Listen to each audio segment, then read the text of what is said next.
Semuanya. Oke, bisa dengar suara saya dengan jelas?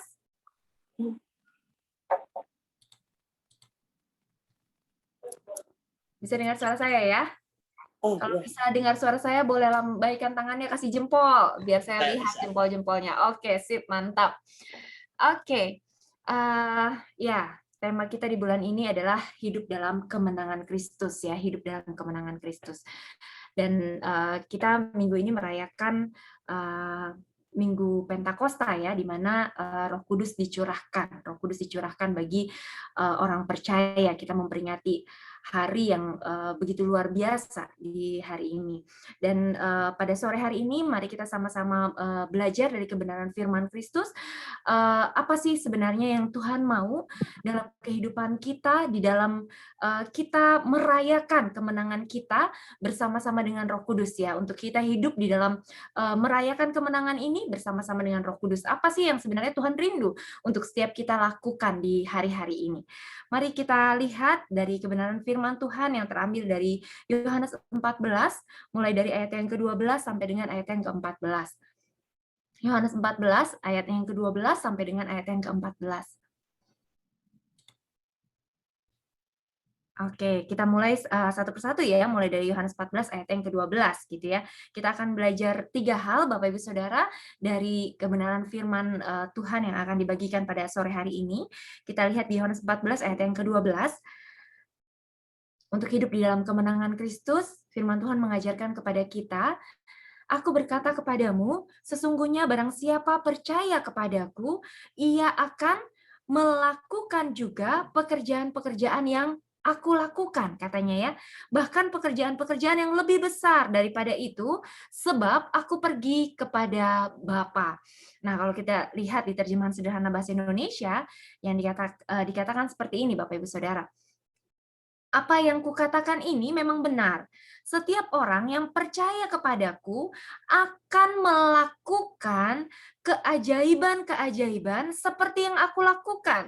Dan bukan hanya itu saja, tetapi mereka juga akan melakukan berbagai keajaiban yang lebih hebat dari yang aku lakukan," katanya gitu ya. "Karena sebentar lagi aku akan pergi kepada Bapakku." Jadi ini adalah pesan yang terpenting yang Yesus tinggalkan kepada murid-muridnya pada saat itu sebelum Yesus pergi kepada Bapaknya gitu ya. Waktu itu murid-muridnya diliputi dengan ketakutan sebenarnya gitu ya.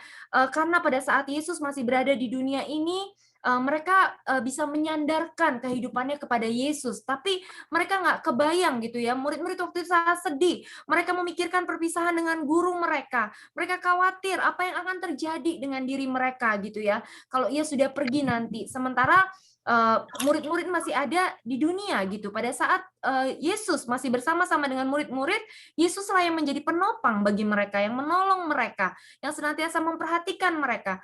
Namun pada saat mereka berpikir pada saat Yesus meninggalkan mereka, maka mereka akan menjadi seperti domba yang nggak ada gembalanya gitu ya. Dan mereka bisa menjadi mangsa yang empuk gitu bagi orang-orang yang hendak mengejar dan menangkap mereka gitu ya. Dan untuk menghapuskan ketakutan mereka, untuk menghapuskan kekhawatiran mereka, di sini Yesus meyakinkan mereka. Yesus meyakinkan mereka bahwa mereka sebenarnya bisa loh memakai kuasa yang ada di dalam diri mereka.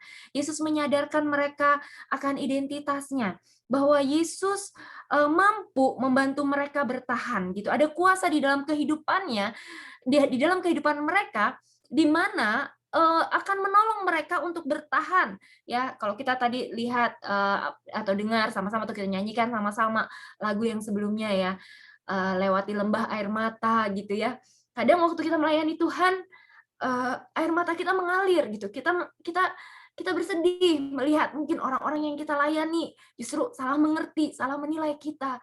Kita bisa tersakiti gitu ya, bisa disalah mengerti, bisa dikira punya motivasi hati yang enggak, dikira mungkin cari nama atau apa gitu ya, atau dianggap yang enggak, bisa gitu. Ada kejadian di mana kita bisa melewati lembah air mata. Namun kabar baiknya adalah bahwa kita bisa menyaksikan bahwa kemuliaannya dinyatakan di dalam setiap langkah kehidupan kita, bahwa ada kuasa yang luar biasa yang bekerja gitu ya. Sama seperti Kristus memiliki segala kuasa. Di sini Yesus mengingatkan murid-muridnya bahwa murid-muridnya juga punya kuasa gitu ya. Murid-muridnya juga punya kuasa. Bahkan di dalam namanya mereka akan memperoleh, murid-muridnya termasuk saudara, Bapak Ibu Saudara dan saya, kita semua memperoleh kuasa baik di sorga maupun di bumi dengan kehadiran Yesus Kristus di dalam kehidupan setiap kita. Amin, Bapak Ibu Saudara. Jadi ada hal yang sangat luar biasa ya. Kita akan belajar poin yang pertama, bahwa setiap kita anak-anak Tuhan di dalam hidup yang berkemenangan bersama-sama dengan Yesus dan bersama-sama dengan pribadi Roh Kudus yang ada di dalam setiap kita sebenarnya direncanakan atau Tuhan memiliki tujuan bagi setiap kita agar setiap kita melakukan pekerjaan-pekerjaan yang Yesus lakukan. Dan bahkan bukan hanya sampai di sana, bahkan Yesus berkata setiap kita akan melakukan pekerjaan-pekerjaan yang bahkan lebih besar daripada apa yang Yesus lakukan. Jadi poin pertama yang bisa kita pelajari bersama-sama adalah bahwa setiap kita adalah orang-orang yang melakukan pekerjaan-pekerjaan yang lebih besar dari yang Yesus lakukan. Amin. Setiap kita melakukan pekerjaan-pekerjaan yang Yesus lebih besar daripada yang Yesus lakukan. Bukan hanya yang Yesus lakukan. Sebenarnya kalau kita dengar ayat ini ya, kita sangat tersanjung ya, bahwa destiny kita itu bukan hanya kalau kita dikatakan bahwa destiny kita melakukan pekerjaan-pekerjaan yang Yesus lakukan, rasanya, ih Tuhan, kayaknya kok too good to be true ya, kok kayaknya indah banget ya. Pada saat Yesus berada di dunia ini, orang sakit yang bertemu dengan dia mengalami kesembuhan. Orang buta bisa melihat, orang lumpuh bisa berjalan, orang tuli bisa mendengar, dan bahkan orang yang mengalami kematian dikalahkan di dalam nama Yesus. Nah, Tuhan Yesus juga tidak hanya berhenti sampai di sana. Tuhan Yesus tidak hanya mengatakan bahwa kita akan melakukan pekerjaan-pekerjaan yang Yesus lakukan, yang mana notabene sudah membuat kita tercengang, terkagum, begitu luar biasa dan rasanya nggak masuk di logika kita, nggak masuk di akal kita. Tapi itulah janji Tuhan. Itulah janjinya yang begitu indah dalam kehidupan setiap kita. Dan hari ini tugas kita adalah mempraktekkan kebenaran firman itu sebagaimana adanya firman ditulis dan bukan mendiskonnya. Ya, kalau kita mau cari baju, mau cari barang-barang, kita hobi minta diskon. Tapi please, firman Tuhan jangan didiskon yuk. Colek kanan kirinya bilang, please firman Tuhan jangan didiskon yuk. Firman Tuhan jangan didiskon ya, amin ya. Kita belajar yuk sama-sama menghidupi Bapak Ibu Saudara, mempraktekkan kebenaran firman Kristus as is. Sebagaimana adanya firman itu ditulis, sebagaimana adanya kata demi kata itu ditulis, yuk belajar mempraktekkan itu di dalam kehidupan kita sehari-hari. Jangan batasi kuasanya yang begitu luar biasa, jangan batasi kuasanya yang begitu sempurna, termanifestasi secara nyata di dalam kehidupan kita hanya karena pengalaman-pengalaman traumatis yang kita punya di dalam pola pikir kita. Hanya karena pola pikir kita yang sempit, hanya karena hal keterbatasan-keterbatasan kita dan hal-hal yang seolah-olah menjadi belenggu dalam kehidupan kita, mungkin amarah, sakit hati, kekecewaan. Hal itu pada akhirnya membuat kita tidak bisa mengikuti kebenaran firman itu sebagaimana adanya firman itu ditulis. Mari hari ini kita bersama-sama yuk belajar bahwa kebenaran firman itu sungguh-sungguh punya kuasa ya, bahwa setiap kita Tuhan berjanji bahwa setiap kita akan melakukan pekerjaan-pekerjaan yang seperti yang Yesus lakukan, dan bahkan tidak hanya sampai di sana, bahkan pekerjaan-pekerjaan yang lebih besar dari apa yang Yesus lakukan. Amin. Katakan bersama-sama dengan saya, destiny saya adalah melakukan pekerjaan-pekerjaan yang lebih besar dari yang Yesus lakukan. Amin. Yang lebih besar dari apa yang Yesus lakukan. Nah, hal ini bukan berarti, berarti Yesus nggak powerful gitu ya. Kenapa? Karena kuasanya ternyata bisa diduplikasi sama orang lain. Ternyata kuasanya Yesus itu bisa dicontek sama orang lain. Apakah itu artinya Yesus itu nggak cukup powerful? Enggak, bukan seperti itu. Justru sebaliknya. Justru mujizat-mujizat yang dilakukan oleh para rasul ya, itu semua dilakukan di dalam namanya. Dan ketika dikatakan oleh kebenaran firman bahwa destiny kita adalah melakukan pekerjaan-pekerjaan yang lebih besar dari apa yang Yesus lakukan, kita harus menyadari bahwa hal itu dilakukan di dalam nama Yesus. Amin. Hal itu dilakukan bukan dalam nama kita, bukan atas nama kita, bukan karena kuat gagah kita, bukan karena hebat kita, bukan karena baik rupa kita, bukan karena berapa tebel atau tipisnya dompet kita, bukan. Tapi itu semua bisa terjadi karena nama Yesus yang adalah nama di atas segala nama. Nama Yesus yang sungguh memiliki kuasa ya. Jadi mujizat-mujizat itu bisa terjadi di dalam namanya dan melalui iman di dalam Dia. Dan hal inilah yang justru semakin memberi kebesaran bagi kuasanya dibandingkan dengan apapun juga. Kuasanya dahsyat, Bapak Ibu Saudara. Amin. Kuasanya sungguh dahsyat. Karena ini berarti bahwa Ia bukan saja mengadakan mujizat sendiri, tetapi Dia juga sanggup memberikan kuasa bagi orang lain. Dia sanggup memberikan kuasa bagi setiap kita, bagi Bapak Ibu Saudara dan saya. Dia sanggup, Bapak Ibu Saudara. Katakan bersama-sama dengan saya, dia sanggup. Amin. Dia sanggup memberikan kuasanya bagi Bapak Ibu Saudara dan saya. Ketika kita menyaksikan kuasanya, ketika kita meragukan, kita mempertanyakan, Tuhan apakah ini mungkin? Tuhan rasanya terlalu indah untuk menjadi kenyataan. Tuhan rasanya mustahil. Bapak Ibu Saudara, yuk mari kita sama-sama belajar mempercayai bahwa segala sesuatu yang kelihatannya mustahil bagi kita, segala sesuatu yang kelihatannya tidak mungkin bagi kita, segala sesuatu yang kelihatannya begitu sukar bagi kita, itu sangat mungkin bagi Dia, sebab Dia Tuhan yang Maha Kuasa. Amin. Dia Tuhan yang Maha Kuasa. Kita berurusan dengan otoritas yang mengerikan, Bapak Ibu Saudara. Kita berurusan dengan otoritas yang maha dahsyat, maha luar biasa, maha menakjubkan. Kita berurusan dengan otoritas yang tidak terbatas. Kita berurusan dengan kuasa yang sungguh, Bapak Ibu Saudara, tidak dapat dilukiskan dengan kata-kata. Betapa indahnya dan betapa luar biasanya pribadinya. Dan juga hal ini bukan berarti bahwa dia hanya melakukan seorang diri ya, tetapi dia mampu memberikan kuasa kepada setiap kita, kepada Bapak Ibu Saudara dan saya.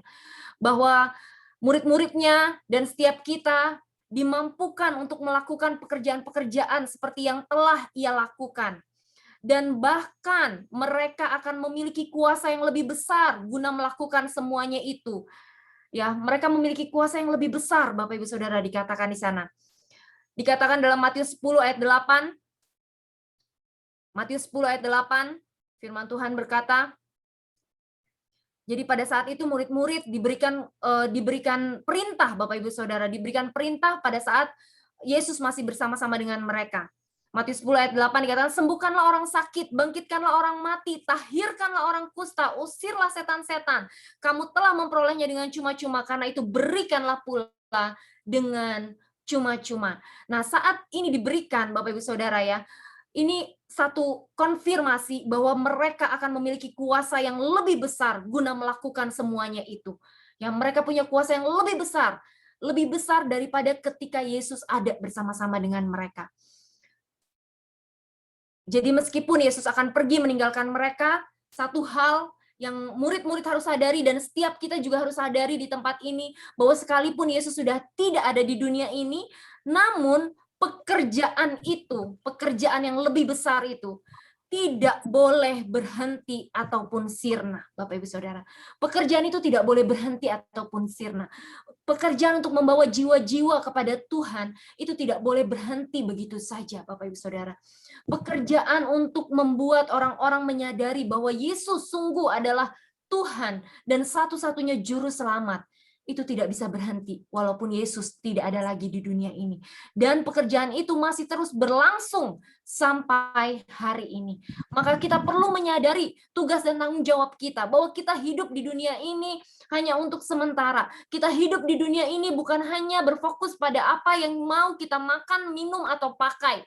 Kita hidup di dunia ini bukan hanya berfokus pada harta, tahta, pria, atau wanita.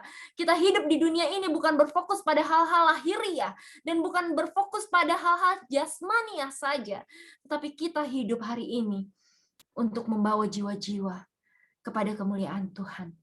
Kita hidup hari ini untuk memikirkan hal-hal yang bersifat kekal, Bapak Ibu Saudara, ya.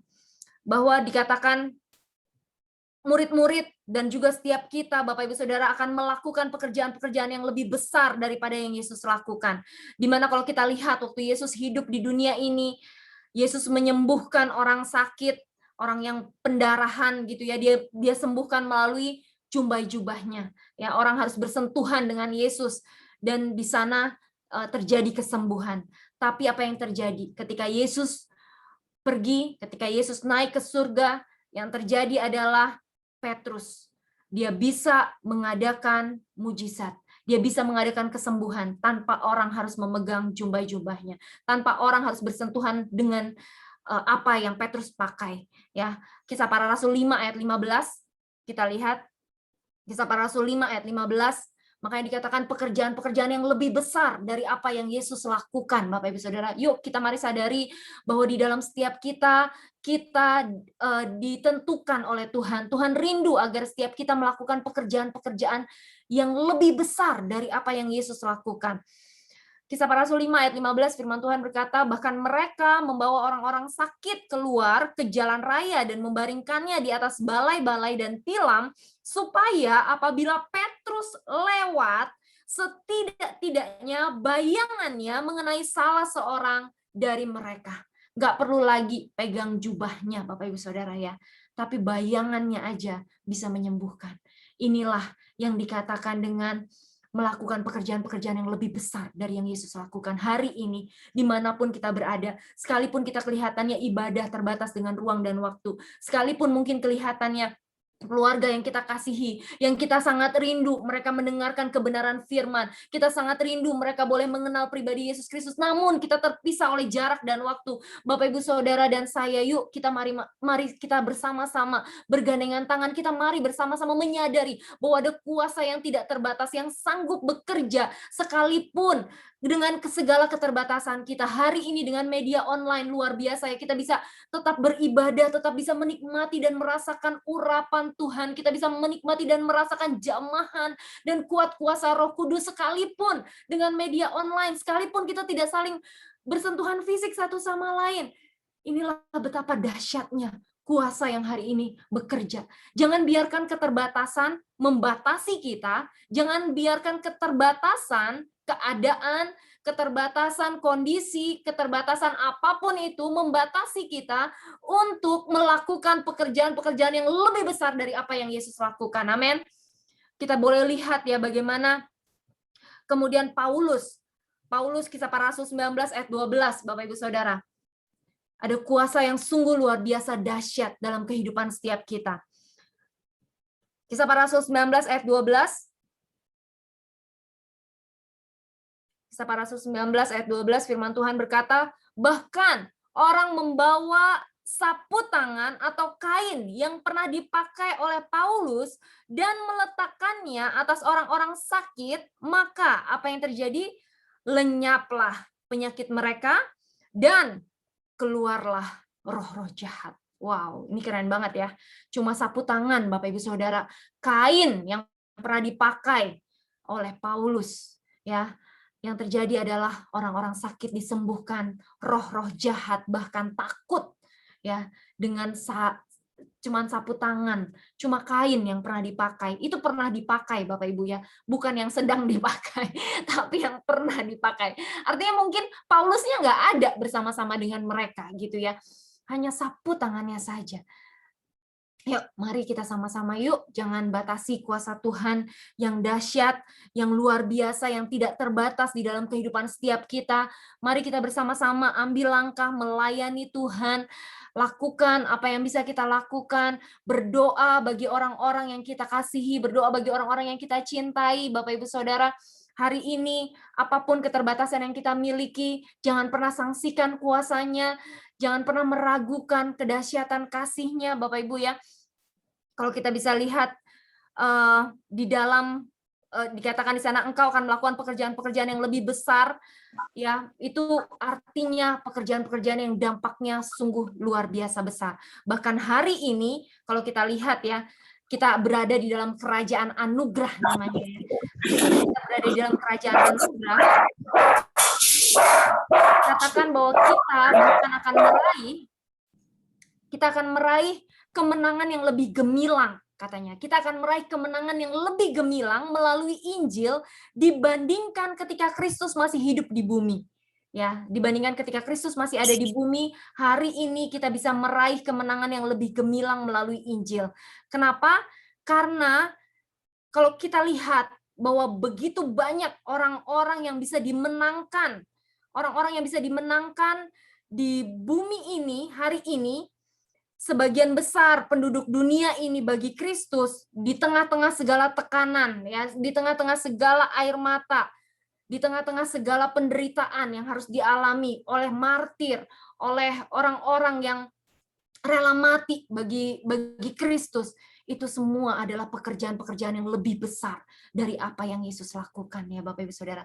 Kalau kita lihat bagaimana Kristus mengadakan mujizat selama 2 atau 3 tahun di satu negeri, di satu daerah, tapi para pengikut-pengikutnya mengadakan mujizat dalam namanya selama berabad-abad sampai hari ini, Bapak Ibu Saudara ya, selama berabad-abad di berbagai negeri. Dan hari ini ketika kita bersama-sama menyadari bahwa setiap kita ditakdirkan, Bapak Ibu Saudara, setiap kita punya tugas untuk melakukan pekerjaan-pekerjaan yang lebih besar dari apa yang Yesus lakukan. Ayo, jangan hanya duduk diam, berpangku tangan, menunggu waktu, tapi mulai hari ini kita mulai proaktif, Bapak Ibu Saudara ya, proaktif. Pakai waktu-waktu yang ada, kita nggak pernah tahu kapan hari dan waktunya kita dipanggil pulang sama Tuhan. Mumpung masih dikasih kesehatan, mumpung masih dikasih nafas, mumpung masih dikasih eh, kelengkapan anggota tubuh ya, jasmani yang lengkap. Mumpung anggota tubuh kita semuanya masih bisa berfungsi dengan sempurna. Yuk, jangan sia-siakan waktu. Waktu begitu berharga. Pakai waktu-waktu yang ada hari ini untuk melayani Dia. Sadari bahwa Tuhan sangat rindu untuk memakai setiap kita untuk melakukan pekerjaan-pekerjaan yang lebih besar dari apa yang Dia pernah lakukan di dunia ini. Jangan mendiskon firman Tuhan dengan mengecilkan diri sendiri. Siapa saya? Siapa saya? Saya kayaknya nggak berarti apa-apa. Saya bukan siapa-siapa. Saya nggak punya apa-apa. Saya nggak mampu melakukan apa-apa. Stop berkata demikian, Bapak Ibu Saudara. Yuk kita mulai menyadari ada kuasa yang tidak terbatas. Dan adalah kerinduan dan isi hati dari Tuhan Yesus. Agar setiap kita melakukan pekerjaan-pekerjaan yang Dia lakukan, bahkan pekerjaan-pekerjaan yang lebih besar dari apa yang Yesus lakukan, itu adalah kerinduan Yesus. Jadi sayang banget kalau kita nggak maksimalkan itu, tidak manfaatkan itu, tidak gunakan hal itu. Kita hanya hidup sekedar cukup, kita hanya hidup sekedar untuk memuaskan diri sendiri, hanya untuk berfokus pada diri sendiri, dan hanya berpikir tentang aku dan aku lagi. Terlalu sayang Bapak Ibu Saudara, terlalu sayang darahnya tercurah. Kenapa sih kok Yesus bisa berkata ya bahwa kita diberikan kuasa yang begitu luar biasa. Kita bisa lihat ya, Bapak Ibu, bahwa setiap kita bisa melakukan pekerjaan-pekerjaan yang lebih besar. Kita punya kuasa untuk melakukan pekerjaan-pekerjaan yang lebih besar dari yang Yesus lakukan. Kenapa kok ini bisa terjadi? Kok rasanya nggak mungkin gitu, tapi kenapa ini bisa terjadi? Karena alasannya, karena Yesus sudah pergi kepada Bapa. Ya, Yesus sudah pergi kepada Bapa. Karena Yesus pergi, sudah seharusnya setiap kita memiliki kuasa seperti itu supaya apa? Supaya pekerjaannya tidak terlantar karena ketidakhadiran Yesus.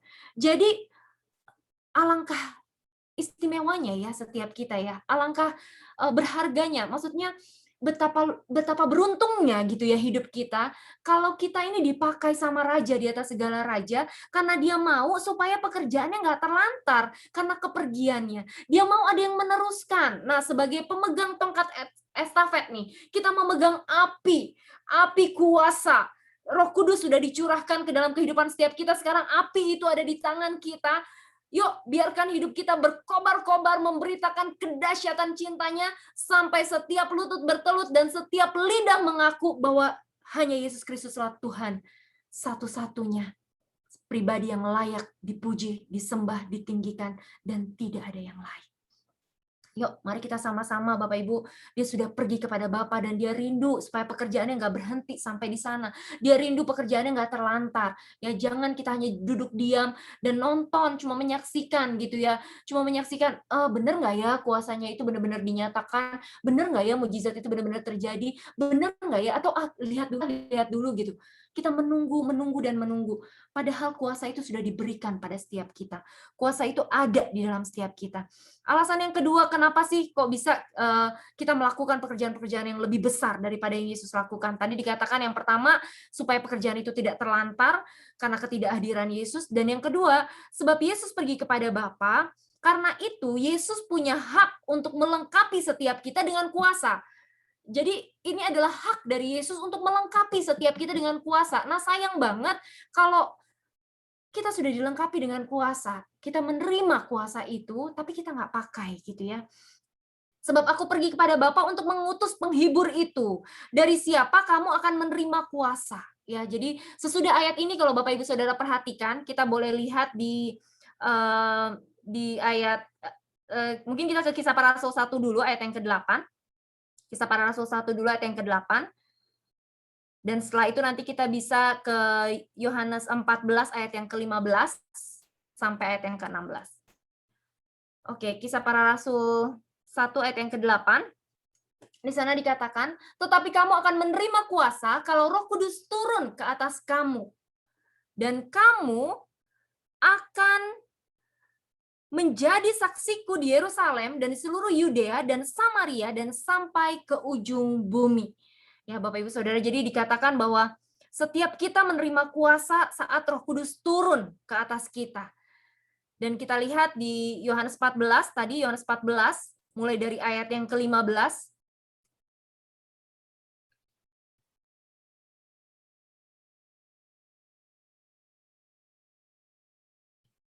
Oke. Di sana dikatakan, jikalau kamu mengasihi aku, kamu akan menuruti segala perintahku, katanya ya. Aku akan meminta kepada Bapa dan ia akan memberikan kepadamu seorang penolong yang lain, supaya ia menyertai kamu selama-lamanya. Setelah ayat yang tadi kita baca, Bapak Ibu Saudara, di Yohanes 14 ayat yang ke-12 sampai dengan ayat yang ke-14, di ayat yang kita bicarakan saat ini, sesudah itu Yesus langsung janjikan penghibur, ya, yaitu roh kebenaran, ayat 17. Dunia tidak dapat menerima dia, sebab dunia tidak melihat dia dan tidak mengenal dia. Tetapi kamu mengenal dia, sebab ia menyertai kamu dan akan diam di dalam kamu. Aku tidak akan meninggalkan kamu sebagai yatim piatu, aku akan datang kembali kepadamu. Tinggal sesaat lagi, dan dunia tidak akan melihat aku lagi, tetapi kamu melihat aku, sebab aku hidup dan kamu pun akan hidup. Dan pada waktu itulah kamu akan tahu bahwa aku di dalam Bapa dan kamu di dalam aku dan aku di dalam kamu. Nah, pada saat inilah penghibur dijanjikan Bapak Ibu Saudara, yaitu Roh Kudus yang memberikan kepada setiap kita. Nah, pekerjaan-pekerjaan yang besar yang dilakukan dalam nama Yesus ini merupakan bagian dari kemuliaan, ya. Bagian dari kemuliaan yang didapatkan saat Yesus ditinggikan. Kita coba lihat di Efesus 4 ayat yang ke-8. Di dalam pekerjaan-pekerjaan besar yang dilakukan oleh setiap anak-anak Tuhan, disitulah kemuliaannya dinyatakan. Efesus 4 ayat 8, kita lihat. Itulah sebabnya, kata Nas, tatkala ia naik ke tempat tinggi, ia membawa tawanan-tawanan, ia memberikan pemberian-pemberian kepada manusia. Ya, jadi di sana dikatakan ya, tatkala ia naik ke tempat tinggi, itu menyatakan kemuliaannya, Bapak Ibu Saudara. Itu menyatakan betapa kuat kuasanya, gitu ya. Jadi kita bisa melihat di sana bahwa Yesus sungguh luar biasa, kuasanya sungguh dahsyat, dan ada pekerjaan-pekerjaan besar yang dia rindu untuk setiap kita lakukan, dan kabar yang luar biasa baik bahwa dengan pekerjaan-pekerjaan besar itu dia tidak membiarkan kita seorang diri, tetapi dia menjanjikan penghibur, ada kuasa yang tidak terbatas, yaitu Roh Kudus yang menyertai setiap kita, menyertai setiap perjalanan kehidupan kita, memampukan setiap kita untuk melakukan pekerjaan-pekerjaan besar untuk memuliakan namanya. Hal pertama yang kita bisa pelajari bersama-sama, tadi melakukan pekerjaan-pekerjaan yang lebih besar dari yang Yesus lakukan, ya. Untuk hidup di dalam kemenangan Kristus, Tuhan rindu agar setiap kita melakukan pekerjaan-pekerjaan yang lebih besar dari apa yang Yesus lakukan. Hal yang kedua, untuk hidup di dalam kemenangan Kristus, kita bisa lihat di Yohanes 14 ayat yang ke-13. Yohanes 14 ayat yang ke-13 dan ayat yang ke-14. Di sana dikatakan, dan apa juga yang kamu minta dalam namaku, aku akan melakukannya, supaya Bapa dipermuliakan di dalam anak. Ayat ke-14, jika kamu meminta sesuatu kepadaku dalam namaku, aku akan melakukannya. Di dalam terjemahan sederhana Indonesia dikatakan, dan apa saja yang kalian minta di dalam doa, supaya aku dimuliakan, aku akan menjawab doa kalian itu, katanya. Ya, keren banget ya. Dan apa saja yang kalian minta di dalam doa supaya aku dimuliakan, aku akan menjawab doa kalian itu. Dengan begitu, Bapa akan dimuliakan melalui aku, anaknya. Ya, apa saja yang kalian minta kepadaku, demi aku dimuliakan, aku akan memberikannya, katanya gitu ya. Jadi, kalau kita lihat di sini, gimana caranya supaya kita yang hidup di dalam kemenangan Kristus bisa mengalami kehidupan ya, atau bisa melakukan pekerjaan-pekerjaan yang lebih besar dari apa yang Yesus lakukan. Kita di sini diajarkan untuk memiliki sikap hidup yang rendah hati, Bapak Ibu Saudara. Gimana sih rendah hatinya? Rendah hatinya itu maksudnya meminta. Meminta tapi jangan lupa di dalam namanya, ya. Meminta di dalam namanya. Jadi ini adalah cara untuk memelihara hubungan dengan Dia. Jadi berdoa, meminta di dalam namanya, itu adalah cara untuk memelihara hubungan dengan Dia dan untuk menerima kuasa darinya. Karena Dia sudah pergi kepada Bapa. Jadi untuk setiap kita, Bapak Ibu Saudara yang hidup di dalam kemenangan, ya, hidup di dalam kemenangan Kristus, bukan berarti kita nggak berdoa lagi, gitu ya. Bukan berarti kita mengesampingkan atau nggak lagi berdoa gitu ya, karena kita ngerasanya oh udah nggak perlu gitu, Tuhan tahu kok, bahkan sebelum kita menyampaikan pun Tuhan sudah tahu isi hati kita gitu. Tetapi bukan seperti itu yang dimaksud gitu ya. Kita di sini diingatkan untuk memiliki kerendahan hati, kita diajarkan untuk meminta gitu ya. Walaupun sebenarnya para rasul waktu itu mereka sudah meninggalkan segalanya bagi Kristus ya, orang-orang yang bekerja sebagai nelayan ditinggalkan semuanya, harta benda mereka tinggalkan semuanya bagi Kristus. Sebenarnya pada saat itu mereka dikatakan apa ya, wajar gitu kalau mereka ngerasanya aku kan sudah tinggalkan semuanya gitu. Tapi yang luar biasanya di sini diajarkan bahwa mereka nggak bisa menuntut apapun kepada Tuhan Yesus sebagai hutang gitu ya. Walaupun mereka sudah meninggalkan semuanya. Nah, kadang-kadang waktu kita melayani Tuhan, kita meninggalkan semuanya, meninggalkan zona nyaman kita, meninggalkan muka kita ya, kadang-kadang aduh dimaluin atau gimana, meninggalkan harga diri kita, ditanggalkan semuanya gitu. Apapun itu ditinggalkan, tetapi bukan berarti Tuhan jadi berhutang sama kita gitu ya, bukan berarti terus karena kita sudah meninggalkan semuanya kayaknya tuh Tuhan jadinya yang harus memperhatikan kita, bukan seperti itu gitu. Di ayat ini kita diajarkan bahwa sama seperti waktu rasul-rasul, mereka mungkin lebih luar biasa lagi gitu ya, apa yang mereka tinggalkan dari apa yang hari ini kita tinggalkan. Mereka walaupun mereka sudah meninggalkan segala-galanya, tapi mereka nggak menuntut apapun, gitu ya. Mereka justru menjadi pemohon-pemohon yang rendah hati, dikatakan ya. Dikatakan di sana, mereka datang kepadanya melalui doa, ya. Minta dalam namaku, gitu ya. Diingatkan untuk meminta dalam namanya. Jadi hal kerendahan hati diajarkan dalam ayat ini. Kemudian kebebasan diizinkan, ya, satu hal kerendahan hati diajarkan, tapi juga ada kebebasan di sana. Minta apa saja yang baik dan yang pantas bagimu, apa saja, asalkan engkau tahu bahwa apa yang engkau minta boleh engkau minta, gitu ya. Engkau boleh meminta bantuan dalam pekerjaanmu, engkau boleh meminta mulut yang bijaksana, katanya. Engkau boleh minta pemeliharaan dari tangan-tangan musuh, kuasa untuk mengadakan mujizat kalau memang dibutuhkan, dan keberhasilan bagi pelayanan demi pertobatan jiwa-jiwa. mintalah agar supaya mendapatkan penjelasan, bimbingan dan pembelaan gitu ya. Nah, kebutuhan setiap orang memang beda-beda, Bapak Ibu Saudara. Tapi Tuhan menunjukkan kebaikannya. Yesus menunjukkan kebaikannya dengan memberikan kepada kita kebebasan untuk kita bisa menghampiri tahta kasih karunia supaya kita bisa mendapatkan pertolongan kita tepat pada waktunya gitu ya. Jadi Tuhan sebenarnya sangat mengerti kebutuhan kita. Jadi jangan ragu untuk meminta pertolongan kepada Tuhan dalam setiap pelayanan kita. Mungkin ada kalanya kita mengalami keterbatasan, ada kalanya kita nggak mampu melakukan hal-hal tertentu, kita nggak mampu mengubahkan orang lain gitu ya. Kita boleh meminta hikmat dari Tuhan, kita boleh meminta pertolongan dari Roh Kudus, kita boleh meminta pertolongan dari Tuhan untuk membantu kita dalam segala keterbatasan kita. Dan yang terpenting, di dalam nama siapa mereka harus mengajukan permohonan mereka? Di dalam namaku, katanya gitu ya. Yaitu di dalam nama Kristus. Nah, sesuai dengan kebudayaan Yahudi pada zaman Yesus, namaku itu artinya adalah nama Yesus. Nama Yesus itu artinya adalah seluruh kepribadian Yesus, seluruh kepenuhan Kristus gitu ya. Jadi nama Yesus itu artinya adalah seluruh kepribadian Yesus Kristus. Jadi keseluruhan pribadinya itu kuasa dari nama ya Bapak Ibu Saudara. Jadi kalau kita memohon jasa baik dan perantaraannya bergantung pada namanya, itu sangat luar biasa kuasanya. Bahkan orang-orang perjanjian lama itu kalau minta tolong gitu ya. Kalau kita lihat di Daniel 9 ayat 17, nggak apa-apa saya bacakan saja secara cepat.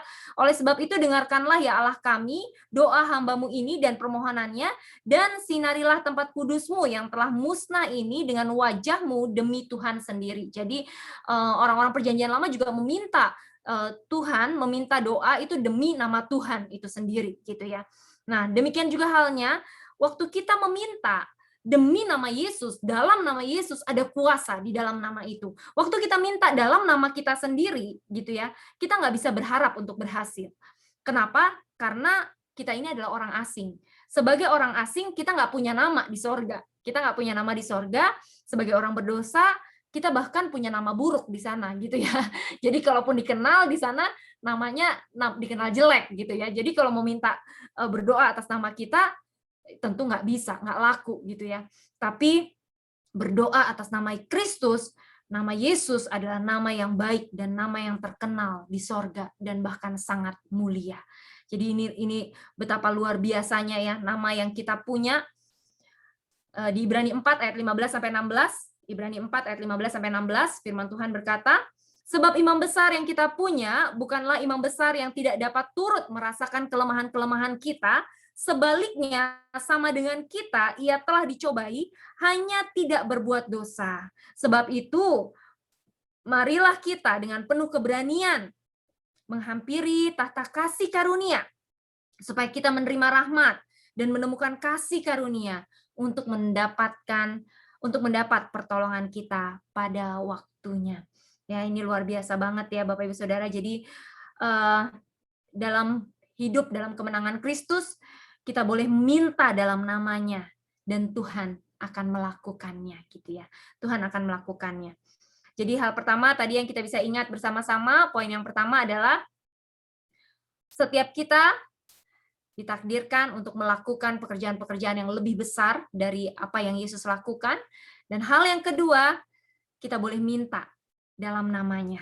Ya, kita boleh meminta dalam namanya untuk menolong kita dalam pelayanan, untuk menolong kita dalam pekerjaan Tuhan, untuk menolong kita supaya Tuhan memberikan kekuatan bagi kita dalam hari-hari ini, ya, dalam waktu-waktu yang singkat ini, dalam mengiringnya, dalam melakukan pekerjaannya, dalam melakukan pelayanannya.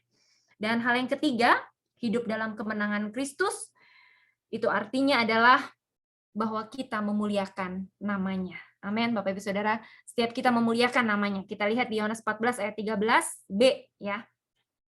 Yohanes 14 ayat 13b.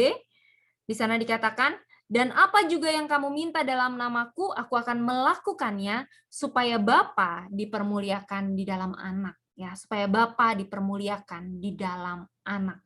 Yohanes di terjemahan sederhana Indonesia ya, saya bacakan ulang sekali lagi dikatakan, dan apa saja yang kalian minta di dalam doa supaya aku dimuliakan, aku akan menjawab doa kalian itu. Dengan begitu, Bapa akan dimuliakan melalui aku anaknya. Ya, apa saja yang kalian minta kepadaku, demi aku dimuliakan, aku akan memberikannya, gitu ya.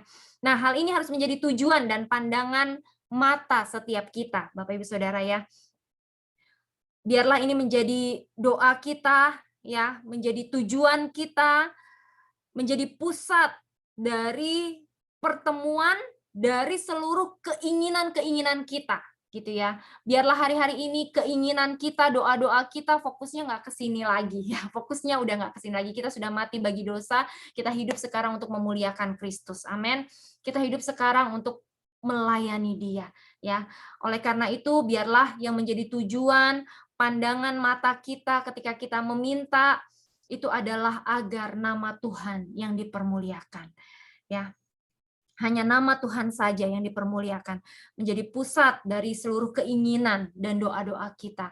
Jangan lagi kita memusingkan tentang hal-hal yang lahiriah, hal-hal yang jasmani, hal-hal yang bersifat sementara. Jangan lagi kita memusingkan diri kita dengan apa yang mau kita makan, minum, dan pakai gitu ya. Saya sangat diberkati khotbah dari Bu Mondang di hari Sabtu kemarin di persekutuan doa di perusahaan.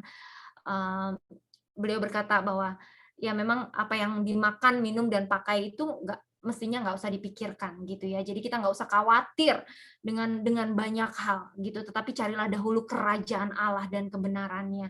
Kerajaan Allah itu berbicara tentang Allah yang memegang tapuk pemerintahan yang tertinggi. Allah yang memegang otoritas yang tertinggi. Allah yang duduk di atas tahta dan menjadi pusat dari segala-galanya dalam kehidupan kita. Jadi yang menjadi pusat dalam kehidupan kita bukanlah tentang makan, minum, dan pakai.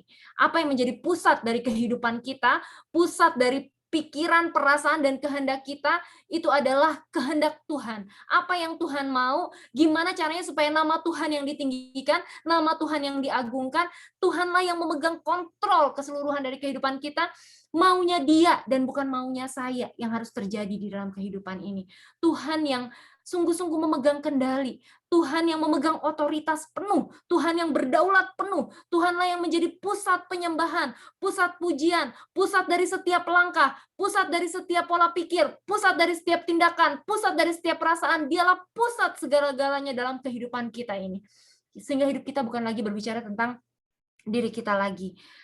Mari kita sama-sama yuk, biarlah kemuliaan Tuhan itulah yang menjadi tujuan dan pandangan mata kita ya. Kita mengarah pada tujuan kita adalah untuk memuliakan namanya dan bukan yang lain ya, supaya Allah di dalam Kristus boleh dihormati melalui pelayanan kita dan di dalam keselamatan kita ya.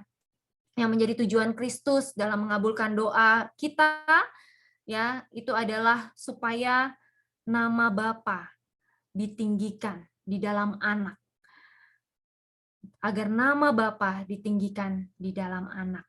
Kita coba lihat di 2 Korintus 2 ayat yang ke-14. 2 Korintus 2 ayat yang ke-14. Firman Tuhan berkata, yuk kita baca sama-sama yuk, 2 Korintus 2 ayat 14. Firman Tuhan berkata, tetapi syukur bagi Allah yang dalam Kristus selalu membawa kami di jalan kemenangannya. Dengan perantaraan kami, Ia menyebarkan keharuman pengenalan akan Dia di mana-mana. Biarlah setiap cerita kehidupan kita bukan lagi berfokus pada kita lagi, sebab kita sudah mati bagi dosa. Hidup kita hari ini hidup untuk memuliakan Allah. Hidup yang kita hidupi saat ini di dalam daging bukan kita lagi yang hidup, melainkan Kristus yang hidup di dalam kita, sehingga kehidupan kita menyebarkan keharuman pengenalan akan Dia sampai kemana-mana. Ada 3 hal yang kita sudah pelajari bersama-sama, bahwa Tuhan rindu dalam kemenangan yang sudah Dia berikan. Tuhan rindu agar setiap kita melakukan pekerjaan-pekerjaan yang bahkan lebih besar dari yang Yesus lakukan. Hal yang kedua, Kita boleh minta dalam namanya, dan dia akan melakukannya. Kenapa? Hal yang ketiga, supaya namanya dipermuliakan. Supaya namanya yang ditinggikan. Supaya setiap lutut boleh bertelut dan setiap lidah boleh mengaku bahwa Yesus Kristus adalah Tuhan. Supaya segala pujian, segala hormat, segala pengagungan hanya bagi satu nama, yaitu Yesus Kristus Tuhan. Terima kasih, Tuhan Yesus memberkati. Mari kita berikan kemuliaan bagi nama Tuhan. Jadi percaya saja, jangan didiskon ya firman-Nya ya. Jadi